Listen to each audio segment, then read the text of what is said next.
آج چاند کی پہلی تاریخ ذی الحجہ شریف کا یہ مہینہ آپ کو مبارک ہو.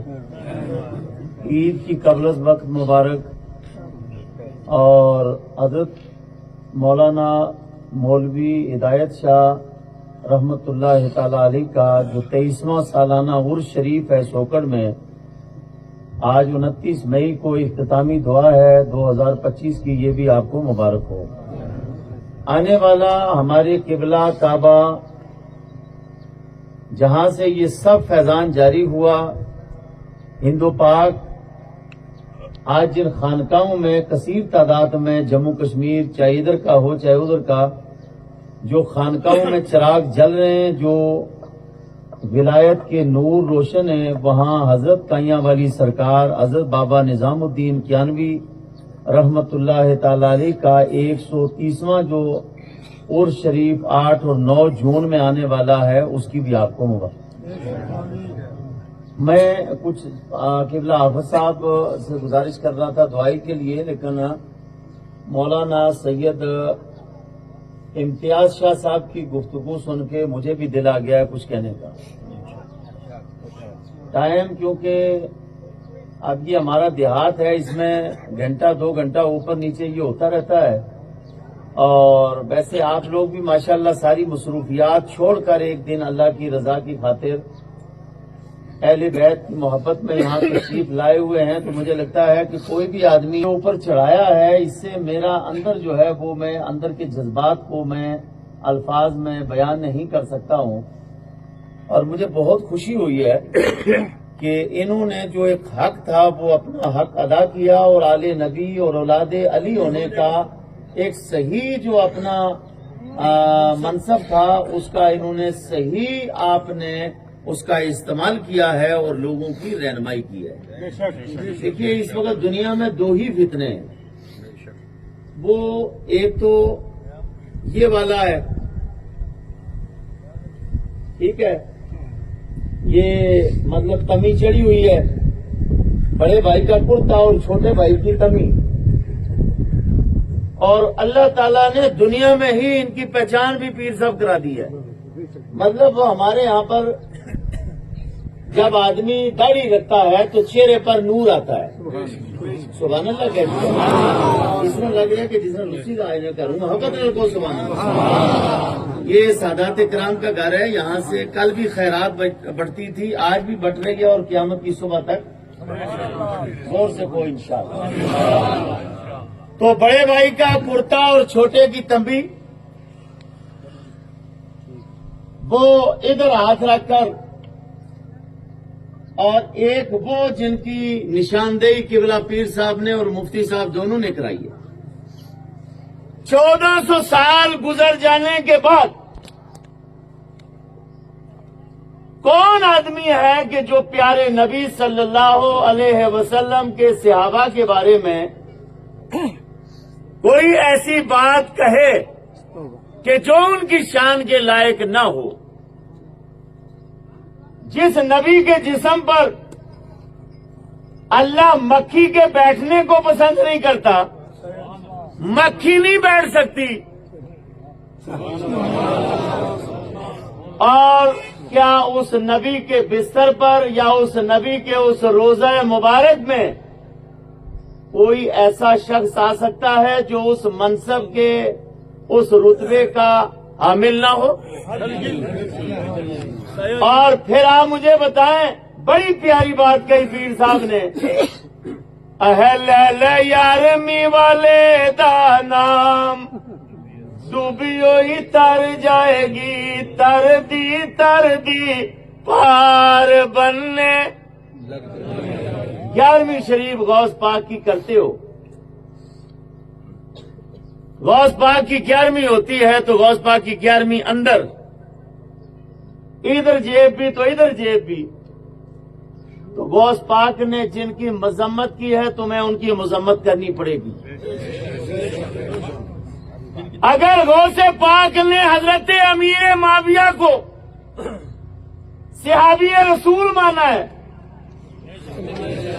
اور پیارے نبی نے جن کو ہادی اور مادی کہا ہو، جس کے بارے میں اللہ کے نبی نے یہ دعائیہ جملے کہے ہوں، اور جس صحابی کے بارے میں اللہ کے نبی نے فرمایا ہو کہ اگر میرا صحابی احد اگر ایک چلو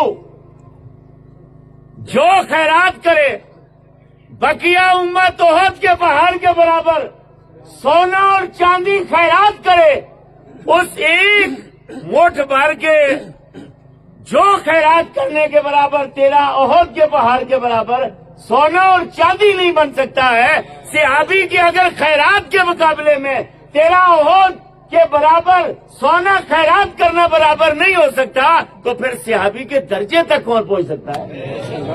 نعرہ تکبیر، رسالہ۔ لہذا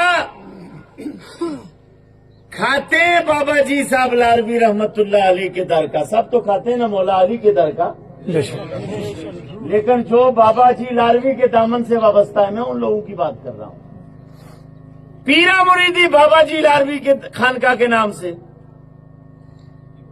ہے، ٹھیک ہے جی، پیر صاحب کے نہیں، سید ریاض شاہ صاحب، وہ جا کر ہمارے لوگ سیدھے ساتھوں میں یہ بتائیں، معاذ اللہ صد بار معاذ اللہ، وہ بھائی 12 سال مولوی لگانے کے بعد بھی کہتا ہے واللہ عالم بالصواب، مولوی کہتا ہے جناب مفتی عبدالرؤف صاحب کو کوئی بات سمجھ میں نہیں آتی، کہتے ہیں کہ مفتی ایوب صاحب سے رابطہ کرو، مفتی ایوب صاحب اپنے اوپر والوں کو کہتے ہیں، اور تو 4 رسالے اردو کے پڑھ کر، اور اردو رسالے بھی پڑھنے کی توفیق کہاں ہوئی؟ یہ ڈبی۔ اچھا مجھے ایک ایمانداری سے بات بتاؤ، وہ ایک الو یاری امریکہ میں بیٹھا ہوا ہے جو یہودیوں کی نجائز اولاد ہے، جو انگریز کی نجائز اولاد الو یاری بیٹھا ہے، جو جناب صدیق اکبر کو جناب فاروق اعظم کو مسلمان نہیں مانتا ہے، حضرت اما عائشہ صدیقہ رضی اللہ تعالی عنہا کی شان میں گستاخی کرتا ہے، جو لوگ ایسے بندے کو مانے کیا ان کے ساتھ ہمارا تعلق ہو سکتا ہے؟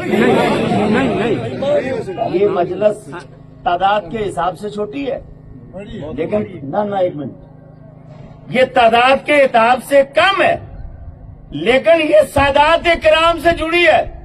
اس محفل کا میسج صرف سوکر تک نہیں، راجوری تک نہیں، جموں کشمیر تک نہیں، پوری دنیا میں جتنی رافضیت پنپ رہی ہے یا بیٹھی ہوئی ہے، یہ ان تک ہے کہ ان سادات کا عقیدہ وہی ہے جو عقیدہ امام اعظم ابو حنیفہ کا ہے، جو غوث پاک کا عقیدہ ہے، جو سرکار غریب نواز کا عقیدہ ہے، جو امام ربانی مجدد الفسانی کا عقیدہ ہے، جو بابا جی لاروی کا ہے، شیخ نور الدین نورانی کا ہے، حضرت بابا غلام شاہ بادشاہ کا ہے، اور جو حضرت تائیاں والی سرکار کا ہے، پیر کرم علی شاہ صاحب کا ہے، حضرت پیر جان شاہ صاحب کا ہے، اور حضرت مولانا نائب بغداد حبیب اللہ شاہ بخاری صاحب کا ہے، اور جو پیر میر علی شاہ صاحب کا ہے۔ جب پیر میر علی شاہ صاحب نے ابو بکر ہم چکابا عمر در طواف عثمان بے زمزم علی حج اکبر، جب انہوں نے اس بات کو مانا ہے تو پھر تیرا بوتھا کیا ہوتا ہے کہ تو صحابہ کرام کے معاملے میں آ کر ایسی باتیں کہے کہ جس سے لوگوں کا ایمان جائے۔ آخری بات، پیر سید اپنے ویڈیو صاحب، دنیا میں اللہ کی اس مخلوق میں ایمانداری سے بتاؤ سب سے بڑی ذات اللہ نے جس کو بنایا ہے اس کا ذات ہے، نام ہے پیارے نبی، پھر انبیاء و مرسلین، پھر آپ کے صحاب، اور آپ ایمانداری سے مجھے بتاؤ حضرت صدیق اکبر کو اپنے ایڈی صاحب صدیق اکبر کو شان کہاں سے ملی ہے؟ زور سے بولو۔ اور بھائی جو جس کو جو ملا ہے وہ نبی اکرم کی نسبت سے ملا ہے، جناب ابو بکر صدیق اکبر بنے، حضرت عمر فاروق اعظم بنے کس کے صدقے میں؟ حضرت عثمان غنی ذوالنورین میں بنے کس کے صدقے میں؟ حضرت مولا علی فاتح خیبر علی حیدر بنے کس کے صدقے میں؟ نبی کے صدقے میں ملے بنے نا بھائی. حبش سے بلال حبشی آئے. ابو جیل برادری میں تھا, حالانکہ سرکار کا سگا چچا نہیں تھا, سگا چچا ابو لہب تھا. آپ مجھے ایمانداری سے بتائیں کہ حبش سے آنے والے کو خانہ کعبہ کی چھت پہ چڑھا دیا. اندر سے آواز آئے, ادھر سے کہاں چڑھایا؟ کس نے چڑھایا؟ یہ شان کس نے دی؟ اچھا جی چلو, کعبہ تھا. کعبہ ڈاکٹر غلام محی الدین صاحب, کعبہ تھا, قبلہ نہیں تھا. نبی نے اپنے دل میں سوچا کہ کاش اس قبلے کی جگہ اگر یہ کعبہ قبلہ ہوتا. اللہ نے فرمایا حبیب دیر نہیں کرنا, اور نماز میں ہی حکم آ گیا, اے حبیب نماز کی حالت میں ہی اپنا رخ بیت المقدس کی جگہ کعبے کی طرح موڑ دو, میں کعبے کو تمہارا قبلہ بنا دوں گا. کعبہ نے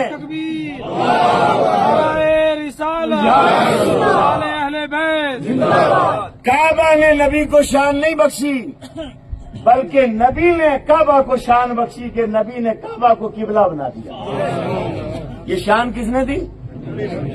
اللہ کا واسطہ ہے. جو سوشل میڈیا کے ذریعے سے شوکت صاحب کی اس خبر کے ذریعے سے دیکھیں گے, میں ان سے گزارش کرتا ہوں کہ 1400 سال کے بعد صحابہ کے معاملے میں مت بحث مباحثہ کرو, برباد ہو جاؤ گے. اور سید امتیاز شاہ بخاری صاحب نے اپنا حق ادا کر دیا کتاب لکھ کر, اور انہوں نے کوئی اپنے گھر سے نہیں لکھی, من گھڑت قصے کہانیاں نہیں لکھی, قرآن اور حدیث سے نکال کر وہ مجموعہ جو تیار کر کے آپ کے سامنے پیش کیا ہے. اگر راجوری میں ہمارے جو اہل سنت کا دم بھرتے لوگ ہیں, کاش کہ اگر ان کو سونے اور چاندی سے اگر تولا جاتا, اگر جو کتاب اس شخص نے لکھی ہے پیر صاحب نے, تو میں کہتا ہوں وہ بھی کم تھا. بولو جو لوگ کام کرتے ہیں ان کی حوصلہ افزائی کرو. ٹھیک ہے جی. اپنا صاحب جی, اللہ تعالیٰ ان کی عمر میں صحت میں برکت دے. ہمیں مسلک کے حقہ, مسلک کے اہل سنت, ہم جس امام کو مانتے ہیں اس کا نام ہے امام اعظم. وہ کہتے ہیں اگر مجھے امام جعفر صادق کی 2 سال کی صحبت نہ ملتی تو میں ہلاک ہو جاتا. آؤ بریلی کا امام اعلی حضرت کا نام ہے احمد رضا, باپ کا نام ہے نقی علی خان, دادا کا نام ہے رضا علی. ادھر سے آواز نکالو ذرا اندر سے. بڑے بیٹے کا نام ہے حامد رضا, حامد جزاک اللہ, حامد رضا. چھوٹے بیٹے کا نام ہے مصطفیٰ رضا, بیٹی کا نام ہے مصطفی بیگم. اے جو الزام لگاتے ہیں کہ یہ بریلوی سنی یہ اہل بیت کو نہیں مانتے ہیں, مصطفی بیگم, مرتضی بیگم, کنیز حسن, کنیز فاطمہ اور کنیز حسنین, جس نے اپنی بیٹیوں کا نام رکھا ہو, جس نے اہل بیت کے نام پر اپنے بیٹوں کا اور بیٹیوں کا نام رکھا ہو, ان کے دل میں کتنی اہل بیت کی محبت ہوگی. جن کا سورت فاتحہ پڑھنی صحیح نہیں آتی, دعا کرتے ہیں تو یہ مولوی پیچھے لاہور پڑھتے رہتے ہیں, وہ موازنہ کرتے ہیں اعلیٰ حضرت کا, وہ تولتے ہیں اعلیٰ حضرت کو. وہ کیا تولیں گے جس اعلیٰ حضرت نے یہ کہا ہے, واہ کیا بات رضا اس شملستان کرم کی, زہرا ہو کلی جس میں حسین اور حسن پھول. اور بڑی پیاری بات کہہ کے گئے، کیسے آقاؤں کا بندہ ہوں رضا، کیسے آقاؤں کا بندہ ہوں رضا، بول بالے میری سرکاروں کے، بول بالے ان سرکاروں کے، اپنے عاطف صاحب اپنے پیر کی طرف کہتے ہیں کیسے آقاؤں کا بندہ ہوں رضا، بول بالے میری سرکاروں کے۔ اللہ پاک ہمیں مسلک کے حقہ پر قائم اور دائم رکھے۔ پیر سید اپنے امتیاز شاہ صاحب کی، سید ریاض شاہ صاحب، یہ دونوں اہل سنت کے لیے یہاں پر انشاءاللہ ڈوبتی ہوئی کشتی کے لیے سہارا ہے، اور انشاءاللہ اور یہ دونوں نوجوان حضرات اللہ نے علم بھی دیا ہے، اور یہ ہر پہاڑی پر کم از کم دین کا، اہل سنت کا جھنڈا بلند کرتے ہیں۔ اور پیر سید منظور شاہ صاحب، اللہ ان کی عمر میں صحت میں برکت دے۔ آمین کہہ دو۔ آج بھی پیر صاحب کی وہ آنکھیں جن میں نور چمکتا تھا، حضرت مولانا مولوی ہدایت شاہ صاحب رحمت اللہ علیہ، جنہوں نے پیر میر علی شاہ صاحب سے فیض حاصل کیا ہے۔ تو میرے بزرگوں اور دوستو، ان سادات کرام کا عزت احترام کرنا ہمارے لیے لازم اور ضروری ہے۔ حضرت قبلہ پیر سید ڈاکٹر غلام محی الدین صاحب، اللہ ان کو صحت و تندرستی دے۔ ہمارے ان کے جتنے بڑا ہیں غلام علی شاہ صاحب، اللہ ان کو صحت و تندرستی دے۔ اپنے پیر کیا نام ہے، اپنے مقبول شاہ صاحب، جتنے بھی ان کے برادران ہیں، اور پیر سید ریاض شاہ صاحب کے جتنے برادران، یہ جناب والا سب ماشاءاللہ اس وقت بڑا اچھا، جو لوگ پیروں سے جڑے رہتے ہیں وہ اپنے عقیدے پر قائم رہتے ہیں۔ وہ کیا رہتے ہیں؟ عقیدے پر، اہل سنت پر انشاءاللہ، وہ کبھی بھی ڈگمگاتے نہیں ہیں۔ اللہ ان کا خوب فیض جاری اور ساری فرمائے۔ اور پیر سید اپنے منظور شاہ صاحب جو مشن لے کر آج 23واں عرس ہے، اور ماشاءاللہ ہر سال یہ رونقیں جو ہیں بڑھ رہی ہیں، تو میں ایک گزارش سادات کرام سے اور کہوں گا، ایک میری گزارش یہ ہے سادات کرام سے، سادات کرام سے ایک میں